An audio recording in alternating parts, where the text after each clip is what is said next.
Everyone. तो quadratic equation की आज हम क्लास सेकंड पढ़ने वाले हैं। तो क्लास फर्स्ट में मैंने कुछ बेसिक सी चीज़ें कवर करा दी हैं। तो जिस भी स्टूडेंट ने क्लास फर्स्ट नहीं देखी है तो उसको देखोगे तो थोड़ा सा बेनिफिट मिलेगा। तो चलिए क्वाड्रेटिक इक्वेशन की सेकंड क्लास स्टार्ट करते हैं। क्वाड्रेटिक इक्वेशन होता क्या है, इसको हिंदी में कहते हैं द्विघात समीकरण, यानी कि जिसमें घात कितनी होनी चाहिए, 2 होनी चाहिए। एंड समीकरण यानी कि जिसको इक्वेट जीरो किया गया हो, यानी जीरो के इक्वल रखने के बाद जो समीकरण बनता है उसको क्या कहेंगे, यानी समीकरण कहते हैं। ठीक है। तो क्वाड्रेटिक इक्वेशन को एक स्पेशल फॉर्म के नाम से जाना जाता है, यानी कि रूप, जिसका रूप होता है एक, क्या रूप होता है सर, उसका रूप होता है a x square plus b x plus c that should be equal to zero. यानी कि हमारे पास एक इस तरीके का जो फॉर्मेट बन रहा होगा, इस तरीके का एक रूप बनेगा, उसको हमने क्वाड्रेटिक इक्वेशन का नाम दे दिया है। ठीक है। यानी कि हमने यहाँ पर इक्वेट जीरो किया है तब जाके ये समीकरण बना है। अदरवाइज सिर्फ मैं इतने की बात करूँगा तो वो क्या कहलाएगा हमारे पास, क्वाड्रेटिक पॉलिनोमियल। ठीक है। अब यहाँ पर कुछ वेरिएबल्स एंड कांस्टेंट आ रहे हैं, जैसे कि यहाँ पर सबसे पहली कंडीशन है a not should be equal to zero. यानी कि किसी भी क्वाड्रेटिक इक्वेशन होने के लिए जो हाईएस्ट पावर का कोफिशिएंट है वो जीरो नहीं हो सकता। यानी हाईएस्ट पावर कितनी है हमारे पास, एक्स स्क्वायर, उसका कोफिशिएंट कितना है ए, और इस ए की वैल्यू हमारे पास जीरो नहीं होनी चाहिए किसी भी क्वाड्रेटिक इक्वेशन को होने के लिए। Is it clear? ठीक है, चलिए आगे बढ़ते हैं। तो इस फॉर्म का जो भी इक्वेशन बन रहा होगा उसको हम क्वाड्रेटिक इक्वेशन कहेंगे। और कंडीशन हमारे पास क्या है कि सर जो हाईएस्ट पावर का कोफिशिएंट है ए, वो हमारे पास जीरो नहीं होना चाहिए। अब हमारे पास इक्वेशन निकल के आ रहा है a x square plus b x plus c that should be equal to zero. ये हमारे पास क्या है सर, ये हमारे पास पैराबोला का इक्वेशन है। रट लो, दिल दिमाग में सेट कर लो कि इस फॉर्मेट का जो भी इक्वेशन बन रहा होगा वो पैराबोला होता है। इसके बाद चीज़ें हम ऑपरेशन करना स्टार्ट करते हैं। ठीक है। तो जैसे अगर मैं केस नंबर फर्स्ट कर देता हूँ कि सी की वैल्यू अगर मैंने जीरो पुट कर दी, क्या कर दी, सी की वैल्यू जीरो पुट कर दी, तो इस फॉर्मेट में देखो अगर सी की वैल्यू पुट करूँगा तो ये बनेगा a x square plus b x equal to zero, यही तो बनेगा। ठीक है। अब मैं यहाँ से कहूँगा कि डिग्री कितनी हो गई इसकी, यानी कि इसकी घात कितनी हो गई, सर इसकी घात तो अभी भी 2 है।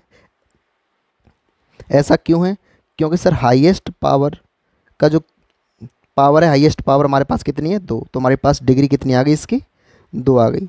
तो क्या ये क्वाड्रेटिक इक्वेशन द्विघात समीकरण को मैं क्यू से रिप्रेजेंट कर रहा हूँ, तो क्या ये क्वाड्रेटिक इक्वेशन बचेगा, सर बिल्कुल है, क्वाड्रेटिक इक्वेशन है अभी भी। ठीक है। तो इसका क्या एग्जाम्पल हो सकता है, तो इस तरीके का मैं ये भी कह सकता हूँ 4x square plus 2x equal to zero. अगर आपको इस तरीके का फॉर्मेट भी नज़र आ रहा है, यानी कांस्टेंट टर्म अगर जीरो आ रही है तो उसको भी हम क्वाड्रेटिक इक्वेशन कहेंगे। इसके भी मैक्सिमम 2 रूट्स पॉसिबल हैं। ठीक है।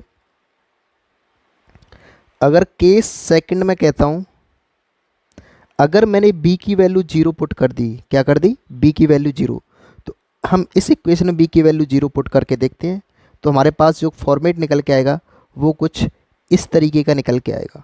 ठीक है सर।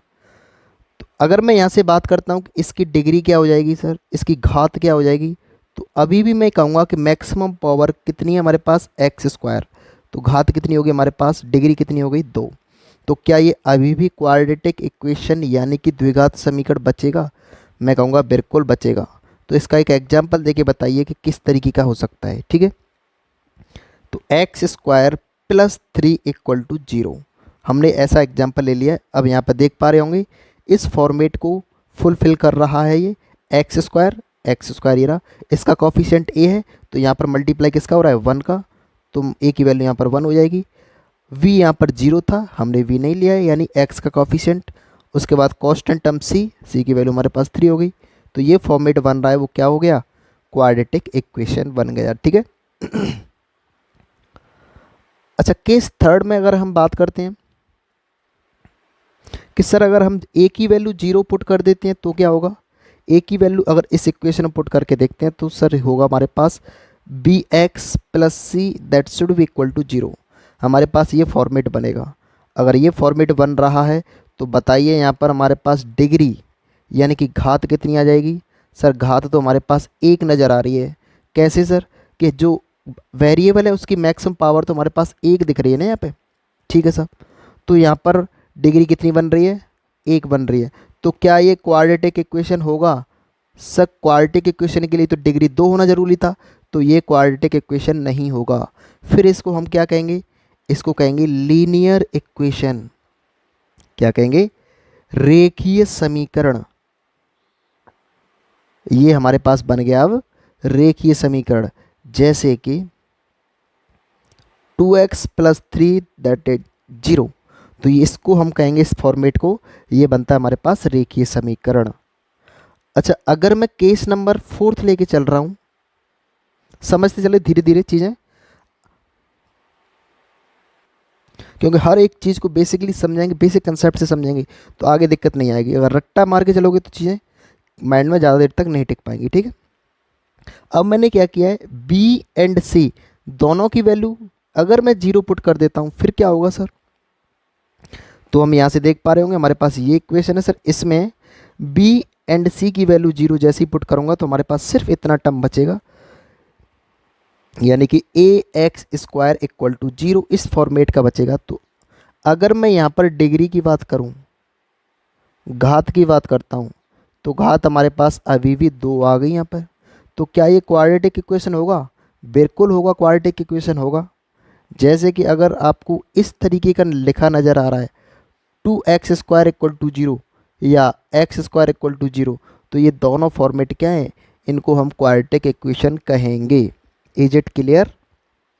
तो बेसिक सा फॉर्मेट आप माइंड में सेट कर लीजिए, पहले क्वाड्रेटिक इक्वेशन होता क्या है और किसको हम क्वाड्रेटिक इक्वेशन कहेंगे और किसको नहीं कहेंगे। ठीक है, चलिए बेसिक सी चीज़ थी लेकिन समझ में आना कंपलसरी है। चलिए आगे चलते हैं। अब सेकंड चीज़ आती है हमारे पास रूट्स। आपने कई बार सुना होगा कि ये कौन सी चिड़िया है। इस चैप्टर को पढ़ते ही सबसे इम्पोर्टेंट टर्म्स जो आपके माइंड में आता है वो है रूट्स, यानी कि मूल क्या होते हैं किसी भी क्वाड्रेटिक इक्वेशन के। ठीक है, तो यहाँ पर अगर मैं मूल की डेफिनेशन देना चाहूँगा, थोड़ा सा माइंड में सेट करके चलिएगा कि the value of variable x which satisfy the equation. कौन सा इक्वेशन सर? जो हमने अभी क्वाड्रेटिक इक्वेशन लिखा है उसकी वैल्यू को अगर सेटिस्फाई करेगा, यानी उस इक्वेशन को सेटिस्फाई करेगा, तो वो उसका मूल कहलाएगा। x का वह मान या वे मान, दो ही तो आएंगे मान, तो x का वह वे मान जो द्विघात समीकरण को संतुष्ट करते हैं, क्या कहलाते हैं? उसके रूट्स कहलाते हैं। थोड़ा सा समझो कैसे, क्या कहना चाह रहा हूँ मैं। ठीक है, जैसे मैंने कोई क्वाड्रेटिक इक्वेशन ले लिया x² + 3x + 1 = 0। अब हमको पता है कि इस इक्वेशन में x की वैल्यू जैसे जैसे डालते जाएंगे तो कुछ वैल्यू हमको मिलती जाएंगी, लेकिन x की वे वैल्यू जो इस इक्वेशन को सेटिस्फाई करेंगी, यानी कि x की वैल्यू पुट करने के बाद उसको 0 बना देती हैं, तो वो उसके कहलाएंगी रूट्स। क्या कहलाएंगे? रूट्स, यानी कि मूल कहलाएंगे। कुछ वैल्यू जाएंगी जो इसको सेटिस्फाई करेंगी, वही इसके रूट्स कहलाएंगे। Is it clear? जैसे कि मैं एक एग्जांपल ले लेता हूँ, 3x² - 2x - 1 = 0।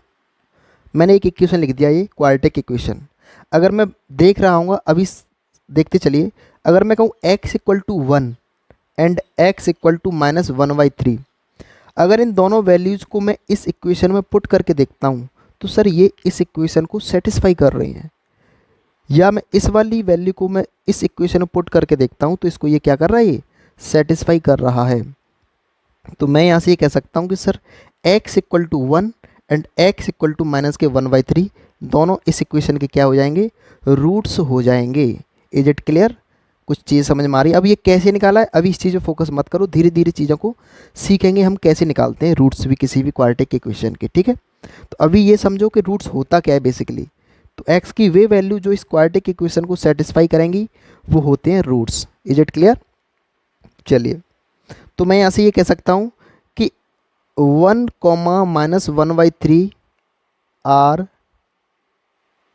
Roots of given quadratic equation, यानी कि 1 एंड माइनस 1/3 इस वाले इक्वेशन के मूल कहलाएंगे। ठीक है, अब एक इम्पोर्टेंट टर्म्स यहीं पे समझ लेते हैं क्या कहना चाह रहा हूँ मैं। देखो, क्वाड्रेटिक इक्वेशन हमारे पास ये निकल के आ रहा है, इसके हमारे पास दो रूट्स निकल के आ रहे हैं। अब इन दो रूट्स को मैं नाम दे रहा हूँ, यानी पहले वाले इक्वेशन को मैंने कह दिया एक का अल्फ़ा एंड सेकंड वाले को कह दिया मैंने बीटा। अब सर ये आपने कहाँ से नाम दिया है? मैंने जनरल नाम दे दिया कि एक रूट्स को हम अल्फ़ा कह रहे हैं एंड कोई भी दूसरा रूट आ रहा होगा उसको हम बीटा करें। क्या सर ये इसी ऑर्डर में आएंगे? ऐसा कोई ज़रूरी नहीं है कि पहले वाले को हम अल्फ़ा ही कहेंगे दूसरे वाले को हम बीटा कहेंगे। ठीक है, हम इसको भी अल्फ़ा कह सकते हैं और इसको बीटा भी कह सकते हैं। तो हमने सिर्फ और सिर्फ दो रूट्स हैं, दोनों के नाम अलग अलग दे दिए हैं, एक को हम अल्फ़ा कह रहे हैं और एक को हम बीटा कह रहे हैं। ठीक है, चलिए एक चीज़ और आती है हमारे पास, रूट समझ लिए हमने क्या होते हैं। एक होता है फैक्टर, गुणनखंड। ठीक है, देखो अभी हमने क्या देखा कि x equal to 1 and x equal to minus के 1/3, ये क्या है हमारे पास, इस इक्वेशन के रूट्स निकल के आ रहा है हमारे पास, एक ये रहा और एक ये रहा। ठीक है, लेकिन अगर मैं इस इक्वेशन को कुछ इस तरीके से लिख देता हूँ, x माइनस 1 इक्वल टू 0, बात तो सही है, x को हमने इधर ही तो ट्रांसफ़र किया है, इसको मैं कहूँ x प्लस 1/3 इक्वल टू 0, तो हमारे पास ये जो दो इक्वेशन निकल के आ रहे हैं लीनियर इक्वेशन, इसको कहेंगे इस क्वाड्रेटिक इक्वेशन के रूट, सॉरी फैक्टर्स। क्या कहेंगे? फैक्टर्स, यानी कि गुणनखंड। ठीक है, तो मैं ये भी कह सकता हूँ ना यहाँ से, क्या कह सकता हूँ कि x minus 1 comma x plus 1/3 are factors of given quadratic equation. x minus 1 and x plus 1/3 इस इक्वेशन के क्या हो जाएंगे, हमारे पास फैक्टर्स हो जाएंगे, गुणनखंड हो जाएंगे। तो बेसिक्स आइडिया लेके चलो, पहले रूट्स क्या होता है एंड गुणनखंड यानी कि फैक्टर्स क्या होते हैं। Is it clear? चलिए अब आगे चीज़ें थोड़ा सा समझते हैं, इन रूट्स को निकालते कैसे हैं। ठीक है, तो एक वर्ड लिख रहा हूं मैं, solution. Solution of quadratic equation, quadratic equation का हल।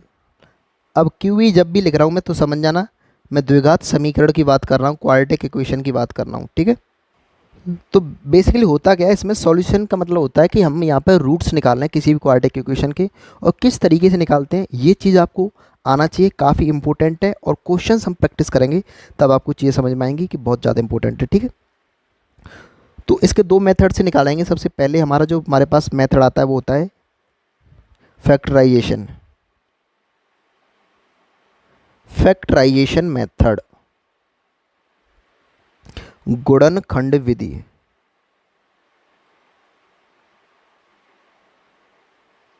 काफ़ी इंपॉर्टेंट है गुणनखंड विधि, किस तरीके से किसी भी क्वाड्रेटिक इक्वेशन की रूट्स निकाले जाते हैं। अब मैं एक एग्जाम्पल के थ्रू समझा रहा हूँ कि चीज़ें कैसे प्रोसीड करनी है। ठीक है, जैसे मैं एग्जाम्पल ले लिया x² plus 6x plus 5 equal to 0। अब सर ये क्या दिख रहा है, हमारे पास क्वाड्रेटिक इक्वेशन दिख रहा है। अगर मैं इसको ax² plus bx plus c equal to 0 से कंपेयर करता हूँ तो हमारे पास a की वैल्यू 1 निकल के आएगी, देख पा रहे होंगे, v की वैल्यू हमारे पास 6 निकल के आ रही है, c की वैल्यू हमारे पास 5 निकल के आ रही है। ठीक है, कंपेयर किया जस्ट हमने इस वाले और इस वाले इक्वेशन को। तो अब यहाँ से मैं देख रहा हूँ कि हमारे पास, सॉरी, ये x² का कोफिशिएंट हमारे पास 1 आएगा ना यहाँ पे, एंड जो कांस्टेंट टर्म्स आ रही है हमारे पास 5। सिर्फ इन दोनों को पकड़ने की कोशिश करो। कैसे सर, कि हमारे पास x² का जो कोफिशिएंट कितना है 1 एंड कांस्टेंट टर्म कितना हमारे पास 5, इन दोनों को एक साथ मल्टीप्लाई कर लो, 1 × 5, यही तो आ रहा है हमारे पास। ठीक है सर। अब इसको मल्टीप्लाई करने के बाद और किस तरीके से मल्टीप्लाई करेंगे, धीरे धीरे चीज़ समझाएंगे, देखना। सर इसको 1 एंड 5 के अलावा और दूसरे तरीके से फैक्टराइज नहीं कर सकते हैं, तो मैं इस वाले इक्वेशन को क्या मैं ऐसे लिख सकता हूँ कि इन दो वैल्यूज से हमारे पास 1 इंटू 5 आ रहा ना, इन दो वैल्यूज को इस तरीके से ऐड करना है कि उसकी वैल्यू 6 आ जाए, एंड उस तरीके से मल्टीप्लाई करना है कि उसकी वैल्यू 5 आ जाए। सर क्या कहना चाह रहे हो, सुनो पहले। क्या इस इक्वेशन को मैं ऐसे लिख सकता हूँ, एक्स स्क्वायर, इस 1 इंटू 5 को कैसे लिख दिया मैंने, 5x plus x plus 5 equal to 0। ये क्या किया है, और दूसरा एग्जांपल लूँगा, उससे थोड़ा सा समझ में और आएगा। अगर मैंने ऐसे कर दिया, ऐसा क्यों किया है, जैसे अगर मैं यहाँ से x कॉमन भी ले लेता हूँ तो ये बचेगा x प्लस 5, ठीक है, ठीक है सब यहाँ पे। उसके बाद ये प्लस साइन लग रहा है, मैंने प्लस लगा दिया। अब इस वाले टर्म से अगर मैं देखूंगा तो यहाँ से 1 कॉमन आ रहा है, ठीक है। अगर 1 कॉमन आ रहा है तो यहाँ पे बचेगा x प्लस 5 और दैट इज इक्वल टू 0। ये क्या किया है, अब मैं यहाँ से देख पा रहा हूँ, देखो x प्लस 5 यहाँ भी आ रहा है, x प्लस 5 यहाँ भी आ रहा है, दोनों में से एक x प्लस 5 बाहर निकालेंगे तो अंदर क्या बचेगा देखते हैं। अगर मैंने x प्लस 5 बाहर निकाल लिया तो इस वाले ब्रैकेट में यहाँ पर x बच रहा है, एंड इस वाले ब्रैकेट में हमारे पास 1 बच रहा है। क्या इतनी सी बात समझ में आई है? अगर इतनी समझ में आ गई है तो मैं ऐसे भी कह सकता हूँ कि sir x plus 5 and x plus 1 equal to 0 हमारे पास आ गया। तो मैं ये यहाँ से ऐसे भी कह सकता हूँ कि x प्लस 5 की वैल्यू या तो इसकी वैल्यू 0 होगी, या x प्लस 1 की वैल्यू 0 आएगी, तभी तो इसका मल्टीप्लीकेशन 0 आएगा, ठीक है। तो यहाँ से मैं कह सकता हूँ कि x इक्वल टू यहाँ से -5 आएगी, या यहाँ से कह सकता हूँ x की वैल्यू यहाँ से -1 आएगी। अब सोचो क्या हो रहा है, ये पे हमारे पास जो दो इक्वेशन निकल के आने इस तरीके के, ये वाले, इनको कहेंगे फैक्टर। क्या कहेंगे हम, फैक्टर्स। तो हमारे पास इस क्वाड्रेटिक इक्वेशन के इस वाले के दो फैक्टर्स हैं, कौन कौन से, x plus 5 equal to 0 and x plus 1 equal to 0। अगर मैं यहाँ से x की वैल्यू निकाल ली है तो x की वैल्यू आ रही है x equal to -5 and x equal to -1। इनको कहेंगे रूट्स। क्या कहेंगे, रूट्स, यानी कि मूल। तो ध्यान रखना कि जो भी वैल्यूज निकल के आती हैं x की, जो गिवन इक्वेशन को सेटिस्फाई करेंगी, वो होगी हमारे पास रूट्स यानी कि मूल। क्लियर है? तो मैं कह सकता हूँ यहाँ से -1 -5, इसको क्या कहूँगा मैं, रूट्स यानी कि मूल। लेकिन x प्लस 5 x प्लस 1 इसको क्या कहूँगा मैं, फैक्टर्स यानी कि गुणनखंड, ठीक है। अब एक और चीज़ कि यहाँ पर जो रूट्स आ रहे हैं इसको मैंने कह दिया अल्फ़ा, ये क्या है अल्फ़ा, और इसको कह दिया मैंने बीटा। अब क्या सर हम इसको बीटा कह सकते थे, इसको अल्फ़ा कह सकते थे? बिल्कुल बात सही है। इसको अगर चाहो तो आप बीटा कह दो, इसको अल्फ़ा कह दो। सिर्फ और सिर्फ एक रूट्स होगा अल्फ़ा, दूसरा होगा बीटा। Is it clear? तो मैं यहाँ से ये कह सकता हूँ कि सर कोई भी क्वाड्रेटिक इक्वेशन हमारे पास आ रहा है ax² plus bx plus c equal to 0, इस तरीके का क्वाड्रेटिक इक्वेशन होगा तो उसके दो मूल आएंगे x equal to alpha and x equal to beta. यानी कि दो ऐसी वैल्यूज हैं दो गिवन इक्वेशन को सेटिस्फाई कर रही हैं, जो कि कहलाएंगे हमारे पास रूट्स। Is it clear? आगे भी पढ़ेंगे। एक क्यूबिक इक्वेशन आता है ax³ plus bx² plus cx plus d equal to 0। ये हमारे पास क्या है, क्यूबिक इक्वेशन। तो इसके कितने रूट्स आएंगे सर, 3 आएंगे, यानी x equal to alpha, x equal to beta and x equal to gamma. तो ये क्या कहलाएंगे, इस गिवन क्यूबिक इक्वेशन की रूट्स कहलाएंगे। तो ध्यान रखना क्वाड्रेटिक इक्वेशन के 2 रूट्स आ रहे हैं हमारे सामने, एंड क्यूबिक के हमारे पास 3 रूट्स आ रहे हैं। Is it clear? चलिए थोड़ा सा प्रैक्टिस करते हैं, इस तरीके की चीज़ों को थोड़ा सा और माइंड में बनाते हैं। चलिए हम एक एग्जांपल लेके चलते हैं, एक एग्जांपल लेते हैं, उसको आप सॉल्व करना, उससे थोड़ी सी चीज़ें ज़्यादा क्लियर होंगी। जैसे हमारे पास एक इक्वेशन है x² plus 5x minus 24 equal to 0। देखो पहले मैं कन्वेंशनल तरीके से करके बता रहा हूँ, डिटेल में कैसे करते हैं हम। देखो a x square plus b x plus c equal to zero, इस वाले इक्वेशन से हम अगर कंपेयर करता हूँ तो a equal to 1, b equal to 5 and c equal to -24।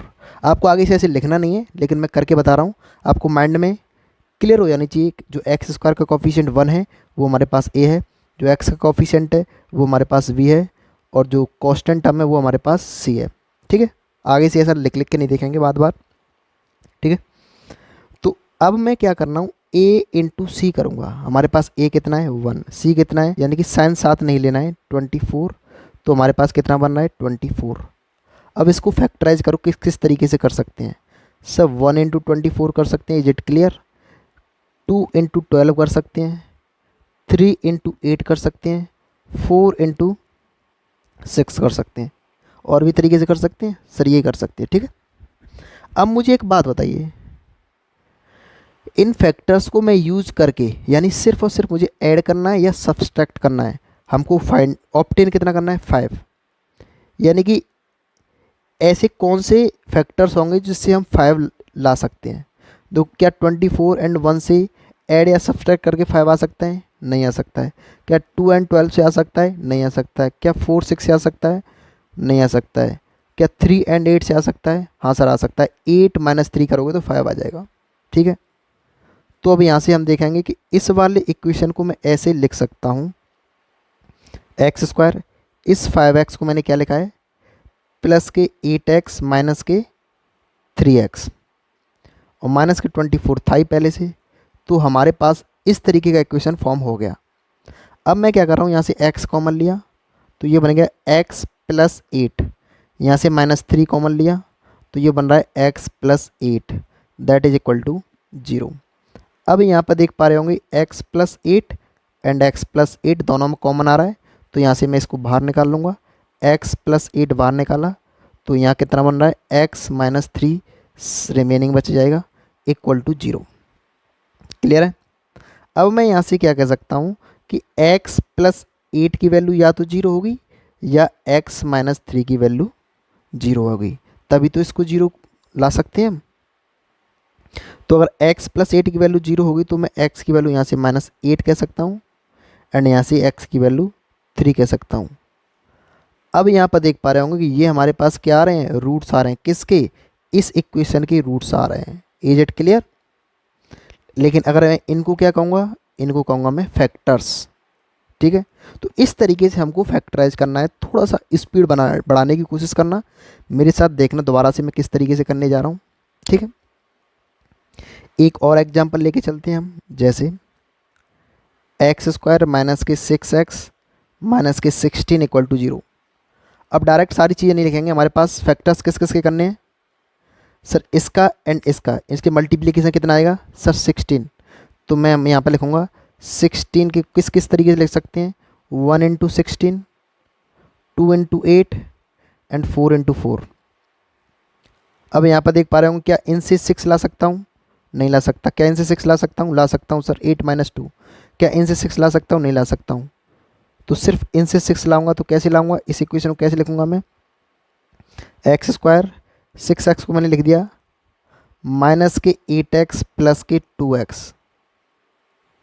ये समझ में आ रहा है क्यों लिखा है मैंने, क्योंकि यहाँ नेगेटिव लाना ना हमको, तो इसलिए ज़्यादा वैल्यू है उसको नेगेटिव किया मैंने। माइनस के 8x प्लस 2x, अगर यहाँ पर पॉजिटिव होता तो हम क्या करते, 8x माइनस 2x करते, क्योंकि हमको यहाँ प्लस 6 लाना था। तो हमने यहाँ पे क्या किया, -8x प्लस 2x। यहाँ -16 है तो हमने -16 को ऐसे लिख दिया। x कॉमन लिया तो x माइनस 8, यहाँ से +2 कॉमन लिया तो x माइनस 8 इक्वल टू 0। यहाँ से directly x plus 2 and x minus 8 equal to 0। तो यहाँ से x equal to -2 and x equal to 8, ये हमारे पास क्या आ गई, रूट्स आ गए। थोड़ा सा स्पीड बढ़ाने की कोशिश करना, ठीक है। कुछ समझ में आ रहा क्या कहना चाह रहा हूँ मैं। चलिए एक और एग्जाम्पल लेके चलिए, वीडियो को पॉज करना और इसको सॉल्व करने की कोशिश करना फास्टेस्ट वे में, ठीक है। 3x square minus 4x minus 7 equal to, अगर 0 आ रहा है तो कैसे करेंगे। देखो डायरेक्टली करना है, ए हमारे पास 3 है, सी कितना है -7, तो सबसे पहले मल्टीप्लाई कर दो, कितना आ गया 3 इंटू 7। और किस किस तरीके से कर सकते हैं सर, 3 इंटू 7 कर सकते हैं, 1 इंटू 21 कर सकते हैं, यानी कि मल्टीप्लीकेशन 21 ही तो हो रहा है। तो बताइए क्या इनसे मैं 4 ला सकता हूँ, ला सकता हूँ 7 माइनस 3 करके, क्या इनसे मैं 4 ला सकता हूँ, नहीं ला सकता सर। तो मैं इस वाले इक्वेशन को कैसे फॉर्म कर सकता हूँ, 3x²। अब देखो माइनस से 4x लाना है तो ज़्यादा वैल्यू नेगेटिव लेंगे, -7x प्लस 3x, -7 था तो -7 इक्वल टू 0। कुछ समझ में आया क्या लिखा है मेरे। अब यहाँ से मैंने x कॉमन ले लिया तो यहाँ कितना बच रहा है 3x -7, यहाँ क्या कर लूँगा कॉमन 1 आ रहा है, तो ये कितना बच रहा है 3x -7 इक्वल टू 0। अब मैं यहाँ से इस दोनों टर्म्स को बाहर निकालूंगा, 3x -7 अंदर क्या बचेगा x plus 1 that is equal to 0। तो x की वैल्यू क्या आ गई हमारे पास 7/3 -1। तो मैं यहाँ से कह सकता हूँ ये दोनों क्या हो गई, इस इक्वेशन की रूट्स आ गए। ठीक है, कुछ समझ में आ रहा है। और इन वाली टर्म्स को क्या कहूँगा, मैं कहूँगा इनको फैक्टर्स। चलिए आगे चलते हैं।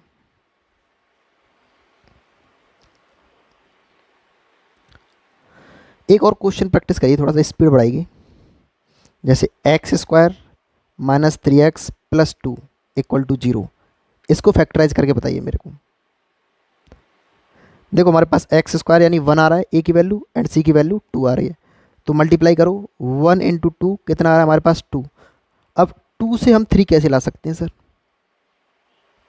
ला सकते हैं इसको फैक्टर्स को मैं ऐसे भी तो कर सकता हूँ, 2 इंटू 1 ही तो हमारे पास, तो इस 2 इंटू 1 से हम 3 लाना है हमको, तो कैसे लाएंगे, दोनों को ऐड कर दो सर 3 आ जाएगा। क्या कहना चाह रहे हो सर, देखो इस वाले इक्वेशन को मैंने किया x² -3x लाना है, तो हमारे पास 1 एंड 2 है, तो -x -2x plus 2 equal to 0। बताइए कोई दिक्कत है। किया क्या हमने, -3x को माइनस के x माइनस के 2x कर दिया है। ठीक है, तो अब मैं यहाँ से x कॉमन ले दिया तो यहाँ बच रहा है x माइनस के 1। अब यहाँ से मैं माइनस कॉमन ले रहा हूँ, प्लस 2 भी कॉमन आ जाएगा, तो यहाँ कितना बचेगा x -1 that is equal to 0। अब यहाँ से ये और ये दोनों सेम टर्म है, इनको बाहर निकाल दो, x -1 तो अंदर क्या बचेगा x माइनस के 2 दैट इज इक्वल टू 0। तो यहाँ से x की वैल्यू 1 एंड 2। अब देख पा रहे होंगे ये हमारे पास क्या आ रहे हैं, रूट्स आ रहे हैं। अब ये रूट्स आ रहे हैं तो सर किसी को भी अल्फ़ा कह दो एंड किसी को भी बीटा कह दो, बट ये दोनों जो रूट्स आए हैं हमारे पास alpha and beta given equation को सेटिस्फाई करेंगे। यानी कि x की वैल्यू 2 डालो या x की वैल्यू 1 डालो किस में, इस इक्वेशन में, तो वो क्या देगा 0 निकाल के देगा। क्या इतनी सी बात समझ में आ रही है। एक और लास्ट क्वेश्चन थोड़ा सा प्रैक्टिस स्पीड से करने की कोशिश करिएगा। x² -3x -4 equal to 0, directly लिख के बताइए मेरे को। चलिए तो इस इक्वेशन को मैं ऐसे लिख सकता हूँ x² माइनस के 4x प्लस के x माइनस के 4 इक्वल टू 0। कहाँ से किया है सर, a की वैल्यू 1 थी, c की वैल्यू 4 थी, तो 1 इंटू 4, इस दोनों से हमको 3 लाना है, तो 4 में से 1 घटा देंगे 3 आ जाएगा। क्लियर है। तो यहाँ से मैंने x कॉमन ले लिया, x -4 बच रहा है, यहाँ से +1 कॉमन लिया, x -4 बच रहा है इक्वल टू 0। ये दोनों टर्म्स बाहर आ जाएंगे, तो x -4 अंदर क्या बचेगा x +1, तो हमारे पास 0 आ रहा है, x की वैल्यू 4 आ रही है, 1 -1 आ रही है, तो हम यहाँ से कह सकते हैं कि ये क्या हैं, ये हमारे पास रूट्स हैं। किसी एक को अल्फ़ा कह दो, किसी एक को बीटा कह दो, लेकिन ये दोनों वैल्यूज इस इक्वेशन को सेटिस्फाई करेंगी। क्या समझ में आया, कुछ चीज़ें समझ में आ रही हैं। ये तो बेसिक सी चीज़ हो गई। ठीक है, चलिए अब हमने जो पढ़ा है, पहला मेथड पढ़ा था फैक्टराइजेशन। क्या पढ़ा था हमने, फैक्टराइजेशन यानी फैक्टर करने के बाद किस तरीके से रूट्स फाइंड आउट किए जाते हैं। ठीक है, अब एक और मेथड होता है हमारे पास, डायरेक्ट फॉर्मूला होता है। जैसे किसी केस में अगर हमको फैक्टर समझ में नहीं आ रहे हैं कितने फैक्टर्स होंगे, तो फॉर्मूला से करोगे तो डायरेक्टली हमारे पास आंसर आ जाएगा। ठीक है, तो उसको कहते हैं श्री धराचार्य फॉर्मूला। अब श्री धराचार्य फॉर्मूला क्या होता है, चलिए समझते हैं इसको। देखो हमारे पास इक्वेशन है a x square plus b x plus c equal to 0। ये हमारे पास एक इक्वेशन है, ठीक है। अब इस इक्वेशन में x की वैल्यू निकालना है, यानी कि रूट्स निकालना है अल्फ़ा एंड बीटा। दो ऐसी वैल्यूज होंगी जो इस इक्वेशन को सेटिस्फाई करेंगी, बट ऐसा ऑलवेज करेक्ट नहीं है कि दो वैल्यू हमेशा ही आएंगी, कभी कभी हो सकता है कि एक भी आ सकती है। मैक्सिमम बताया मैंने दो आएंगी, ठीक है। तो इस इक्वेशन के लिए अगर हमको रूट्स समझ में नहीं आ रहे हैं कि क्या क्या रूट्स होंगे, तो x की वैल्यू डायरेक्ट निकालने के लिए देखिए माइनस के b plus minus root of b square minus की 4ac अपॉन 2a, इस इक्वेशन को यानी इस फॉर्मूले को आपको यूज करना होगा। सर ये तो काफ़ी लेंथी सा लग रहा है, कुछ नहीं है, सिंपल है, अभी चीज़ें समझेंगे सारी चीज़ सॉर्ट आउट हो जाएंगी। ये मैंने डायरेक्टली लिखा है, कोई डेरिवेशन नहीं किया, कोई काम नहीं आने वाला डेरिवेशन, ठीक है।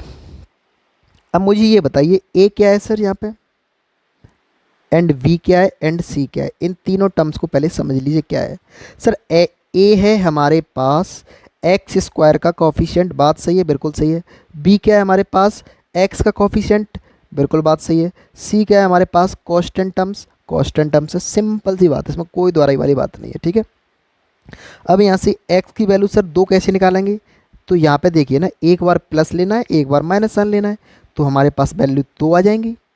क्या कहना चाह रहे हो सर कि एक x की वैल्यू निकालोगे तो वो निकलेगी माइनस के b प्लस के root of b square minus के 4ac अपॉन 2a, एंड दूसरी वैल्यू निकल के आएगी माइनस के b माइनस के root of b square minus 4ac upon 2a। हमारे पास दो वैल्यूज आएंगी निकल के, उस चीज़ को हम समझेंगे, ठीक है। चलिए प्रैक्टिस करते हैं, उससे चीज़ ज़्यादा क्लियर होंगी। दोनों तरीके से लेके चलूँगा मैं। जैसे एक एग्जांपल लेके चलता हूँ, पहले डिटेल में समझाएंगे फिर स्पीड बढ़ाएंगे।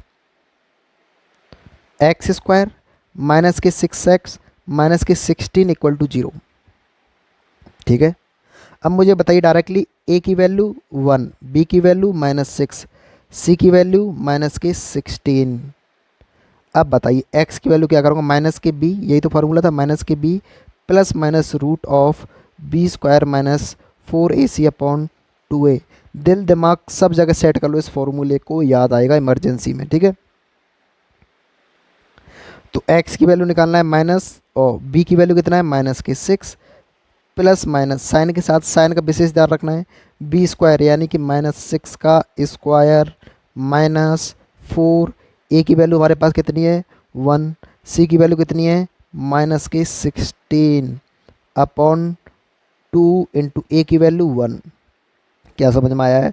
तो x की वैल्यू मैं यहाँ से क्या कहूँगा, माइनस माइनस कितना हो गया +6, ये प्लस माइनस रूट ऑफ ये 6 का square 36 minus and minus multiply होकर प्लस बनेगा, ये बनेगा 64 अपॉन 2।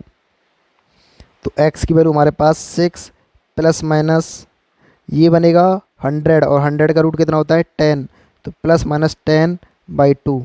तो एक बार प्लस लीजिए एक बार माइनस लीजिए, तो x की वैल्यू 6 प्लस 10/2 एंड x की वैल्यू 6 माइनस 10/2। तो x की वैल्यू कितने आ रही है यहाँ से 8, और यहाँ से कितनी आ जाएगी माइनस के 2। क्या ये बात समझ में आई है। यानी कि मैं ऐसे कह सकता हूँ कि सर जो एक वैल्यू आ रही है वो हमारे पास अल्फ़ा, एंड सेकंड वैल्यू आ रही है वो हमारे पास बीटा है। किसी को भी अल्फ़ा किसी को भी बीटा कह सकते हैं, बट ये 8 एंड -2 क्या है हमारे पास रूट्स हैं। Is it clear. चलिए अच्छा, एक तरीके से मैं ऐसे नहीं कर सकता सर, हमारे पास ए की वैल्यू 1 है, सी की वैल्यू 16 है, ए इंटू सी निकालूंगा तो हमारे पास 16 आ रहा है, और 16 को हम कैसे कर सकते हैं, या तो 1 इंटू 16, 2 इंटू 8, 4 इंटू 4। मुझे ये बताइए कि इन तीनों में से 6 कैसे ला सकता हूँ। सर 8 - 2 6 कर दो, तो सर ऐसे कर सकता हूँ ना इस इक्वेशन को, तो मैं x square -8x plus 2x minus 16 equal to 0। सही है सर। x कॉमन लिया तो x -8 प्लस 2 कॉमन लिया तो x -8 इक्वल टू 0। तो यहाँ से x -8 कॉमन लिया तो x प्लस 2 बच जाएगा ना अंदर, तो x की वैल्यू 8 आ जाएगी, और एक x की वैल्यू -2 आ जाएगी, तो यहाँ से देख पा रहे होंगे कि जो ये वैल्यू आ रही है इस मेथड से, लेकिन सर धराचार्य वाले भाई साहब क्या कह रहे हैं कि सही बात है यही आएगी। Is it clear? तो ये इमरजेंसी में फॉर्मूला काम आता है, यानी कि कभी समझ में नहीं आ रहा है कि हम कैसे कैसे फैक्टर करें कि ये आ जाए। ठीक है, तो ये फॉर्मूला आपको याद रखना है, काफ़ी काम आएगा। थोड़ा सा और प्रैक्टिस करते, थोड़ी सी स्पीड बढ़ेगी प्रैक्टिस करेंगे तो। एग्जाम्पल दूसरा लेते हैं, वेराइटी भी चेंज करेंगे, इसको आप स्पीड से सॉल्व करने की कोशिश करिएगा। ठीक है, जैसे हमारे पास कोई फंक्शन है y equal to 2x² minus 3x plus 1 equal to 0। पहले फॉर्मूला से करो। सर हमारे पास a की वैल्यू 2, b की वैल्यू -3, c की वैल्यू 1, तो x निकालो। माइनस b फॉर्मूला नहीं लिखोगे बार बार, माइनस बी यानी कि -3 plus minus root of b square यानी -3 का स्क्वायर 9 -4, a की वैल्यू 2, c की वैल्यू 1/2 इंटू a की वैल्यू 2। कुछ समझ में आ रहा है क्या कर रहा हूँ मैं? तो x इक्वल टू यहाँ माइनस क्या हो गया सर, ये प्लस, तो 3 प्लस माइनस ये कितना होगा 8, 9 माइनस 8 कितना बनेगा 1/4। तो एक बार प्लस ले लो, एक बार माइनस, तो 3 प्लस 1/4 एंड सेकेंड बार x इक्वल टू 3 माइनस 1/4। तो यहाँ से x की वैल्यू आ रही है 1 और यहाँ से x की वैल्यू आ रही है 1/2। क्या कुछ समझ में आया? चलिए दूसरे तरीके से भी देख लेते हैं। हमारे पास ये 2 है, ये 1 है, मल्टीप्लाई कर दो। 2 इंटू 1 कितना आ रहा है हमारे पास 2। 2 को कैसे लिख सकते हैं सर? 2 इंटू 1 के अलावा हमको कुछ दिखाई नहीं दे रहा है सर, इसके अलावा कुछ नहीं लिख सकते। तो क्या इनसे हम 3 ला सकते हैं? ला सकते हैं, दोनों को ऐड कर दो। तो हमारे पास ये इक्वेशन किस तरीके से बन जाएगा, 2x² -3 लाना है तो -2x माइनस के x प्लस 1 इक्वल टू 0, तभी तो आएगा। अब यहाँ से मैंने 2x कॉमन लिया तो x माइनस 1 बच रहा है, यहाँ -1 कॉमन लिया, x माइनस 1 इक्वल टू 0। यहाँ से x माइनस 1 बाहर निकाला तो अंदर क्या बच जाएगा 2x minus 1 equal to 0। x की वैल्यू बताओ 1, x की वैल्यू बताओ 1/2। तो यही तो रूट्स आ रहे हैं, ये अल्फ़ा हो गया, ये बीटा हो गया, और फॉर्मूले से भी हमारे पास ये अल्फ़ा ये बीटा आ रहा है। क्या बात समझ में आ रही है? ठीक है, चलिए आगे चलते हैं। थोड़ा सा और प्रैक्टिस कर लेते हैं, 1-2 क्वेश्चंस, थोड़ी सी स्पीड बढ़ेगी, एक्यूरेसी बढ़ेगी। ठीक है, एक क्वेश्चन ले लेता हूँ मैं। y equal to x² minus 6x plus 5 equal to 0। तो बताइए मेरे को a कितना है 1, बार बार नहीं लिखेंगे, इसको नहीं लिख रहा मैं बार बार। ठीक है, डायरेक्टली यूज करो।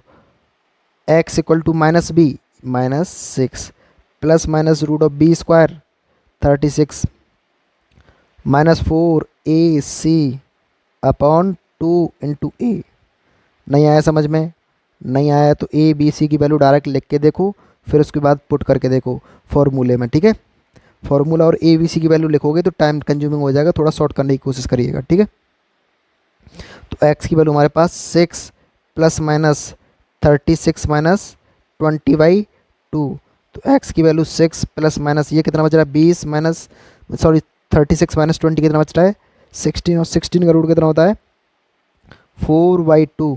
तो मैं ऐसे कह सकता हूँ x की वैल्यू निकालो 6 प्लस 4/2 एंड x की वैल्यू 6 माइनस 4/2। तो x की वैल्यू कितनी आ रही है 5। यहाँ से x की वैल्यू बताओ भाई 1 आ रही है। तो ये क्या आ गया हमारे पास, रूट्स हैं, इसको अल्फ़ा कह दिया, इसको बीटा कह दिया, किसी को भी। ठीक है, चलिए अच्छा इसको ऐसे भी तो कर सकता हूँ ना मैं। हमारे पास ये 1 है, ये 5 है, तो इसको क्या कर सकता हूँ 1 इंटू 5 कितना आता है 5। सर इसको और तरीके से मुझे दिख नहीं रहा है, नहीं दिख रहा है तो देख लो, x² माइनस के 5x माइनस के x प्लस के 5 इक्वल टू 0। सर क्या किया, ये तो जादू हो गया। देखो ना 1 इंटू 5 से हमको 6 लाना है, तो दोनों को ऐड करने के अलावा कोई तरीका नहीं है। नेगेटिव लाना है तो दोनों को नेगेटिव से ऐड कर दो। यहाँ से x कॉमन लिया तो x माइनस 5 माइनस 1 कॉमन लिया x minus 5 equal to 0। x minus 5 common लिया, यहाँ बच रहा है x minus 1 equal to 0। x minus 5 equal to 0, x की value 5, x minus 1 equal to 0, x की वैल्यू 1। तो ये देखिए वही आएगा, कोई दिक्कत वाली बात नहीं है। चलिए ठीक है, एक और क्वेश्चन थोड़ा सा समझना क्या कहना चाह रहा हूँ मैं। कॉम्प्लेक्स रूट्स भी आ सकते हैं कभी कभी इसके, जैसे कि अगर मैंने ले लिया y equal to x² plus 3x plus 1 equal to 0। अब मुझे ये बताइए यहाँ पर क्या मैं 1 का मल्टीप्लाई करके क्या मैं 3 ला सकता हूँ? सर कोई तरीका नहीं नज़र आ रहा है। जब नहीं आ रहा है तो सिर्फ और सिर्फ श्रीधराचार्य तो आएंगे नज़र। चलिए, तो ए की वैल्यू 1, बी की वैल्यू 3, सी की वैल्यू 1, तो एक्स लगाइए माइनस के b plus minus root of b square यानी 9 माइनस 4ac अपॉन 2 इंटू ए। तो एक्स की वैल्यू माइनस के 3 plus minus root of 5 upon 2। तो मैं यहाँ से ये कह सकता हूँ कि एक एक्स की वैल्यू कितनी आ रही है, -3। एक बार प्लस ले लो, √5/2। इसको मैं ऐसे भी तो कर सकता हूँ ना आगे, -3/2 प्लस के √5/2। तो एक रूट हमारे पास ये आ गया। अगली बार हम माइनस लेंगे तो -3 माइनस √5/2, ये भी रूट सही है। और आगे थोड़ा सा बढ़ाना चाहोगे तो भी बात सही है। तो ये दोनों क्या आ गए हमारे पास, एक्स की वैल्यूज आ गई, जो कि डायरेक्ट फैक्टराइज करने के बाद हमको नहीं मिल रहा था। तो ये फॉर्मूला लगाना हमारी मजबूरी थी। तो समझ में आ रहा है क्या कहना चाह रहा हूँ मैं? तो इस तरीके का रेशनल यानी कि ये रूट्स भी आ सकते हैं, इससे कोई घबराने वाली बात नहीं है। और इसी फॉर्मूले से आएंगे इस तरीके के रूट्स। ठीक है, एक छोटा सा एग्जांपल लास्ट क्लास ख़त्म करने से पहले कर लेते हैं। y = x² + 2x + 7 अगर आपको ऐसा दिख जाए तो क्या करेंगे? सर एक बात बताइए, यहाँ पर 7 है, यहाँ पर 1 है, क्या 1 × 7 लाने के बाद क्या 2 ला सकते हैं? सर नहीं, तरीका नज़र आ रहा है। जब नहीं आ रहा है तो श्रीधराचार्य लगाओ। ए की वैल्यू 1, बी की वैल्यू 2, सी की वैल्यू 7। तो x = माइनस के b plus minus root of b square यानी 4 का square minus 4ac upon 2a। Calculation error देख लेना। तो x की वैल्यू -2 प्लस माइनस, अब मुझे ये बताइए 28 - 4 बचता है 24, किसका? माइनस का। सर रूट के अंदर माइनस आ गया, क्या हो गया सर? बवाल हो गया। तो देखिए यहाँ पर अगर ऐसा इक्वेशन बन रहा है, एक बार पॉजिटिव एक बार नेगेटिव, तो √24 अभी समझ लीजिए क्या होता है, कॉम्प्लेक्स नंबर पढ़ेंगे। क्या मैं इसको ऐसे नहीं कर सकता? सर -1, ठीक है सर, 4 × 6, कोई पाप किया है? सर कुछ भी नहीं किया है। 6 × 4 24, माइनस का मल्टीप्लाई करूँगा माइनस आ गया। अब मुझे ये बताइए कि ये जो माइनस के 1 आ रहा है ना, इसको कहते हैं आयोटा। लेकिन इस 4 को बाहर निकाल के आएंगे तो 2 बाहर निकल आएगा कि नहीं? तो इसको मैं ऐसे कर सकता हूँ ना कि 2√6 आयोटा। समझ में आया है?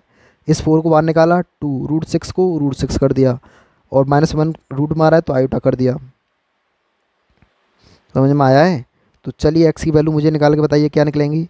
सर एक्स की वैल्यू एक बार प्लस ले लिए, -2 प्लस 2√6 आयोटा/2, डिवाइड कर दीजिए इसको इसमें करेंगे तो ये माइनस के 1 बच रहा है, इसको इसमें करोगे तो प्लस के √6 आयोटा, एक रूट ये आ गया।